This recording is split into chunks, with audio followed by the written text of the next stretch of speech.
Hi மக்களே, அனைவருக்கும் வணக்கம். இப்போ நம்ம பார்த்துட்ருக்கிறது வந்து Nifty bank one day chart. இந்த ட்ரெண்டை பார்த்தீங்கன்னா அப்போ தான் இருக்குது.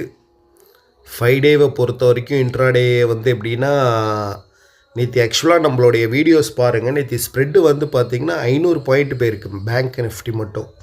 So we have to clearly watch. அதே நிஃப்டி 50 பார்த்திங்கன்னா 90 பாயிண்ட்ஸ் தான். பாருங்கள், யூடியூப்பில் வீடியோஸ் போட்டிருக்கோம். ஸோ இது வந்து 5 டே வந்து ஓவர் பாட் ஜோனில் இருக்குது.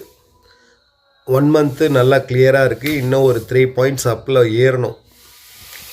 அதே மாதிரி 3 மந்த் அண்டு அப் ஜோனு அதே மாதிரி கிளியராக இருக்குது. 6 மந்த் வந்து கிளியர் ஜோனில் அப் ஜோனில் இருக்குது. அதே மாதிரி 1 இயர் பார்த்திங்கன்னா தான் இங்கே ட்விஸ்ட்டு கொடுக்குது. ஏன்னா எம்ஏசிடியும் டச் ஆகி கீழே வரல, ஆர்எஸ்ஐயும் கான்ஸ்டண்ட்டாக இருக்குது. அதான் ஸ்மூத்துடு, அந்த க்ரீன் கலர் லைன் வந்து ஸ்மூத்துடு ஆர்எஸ்ஐ, நம்மளுடைய இது வந்து ஒய்லெட்டு. ஸோ கேர்ஃபுல்லாக பொசிஷன் எடுக்கிறப்ப பார்த்து எடுங்க. Okay, all the best.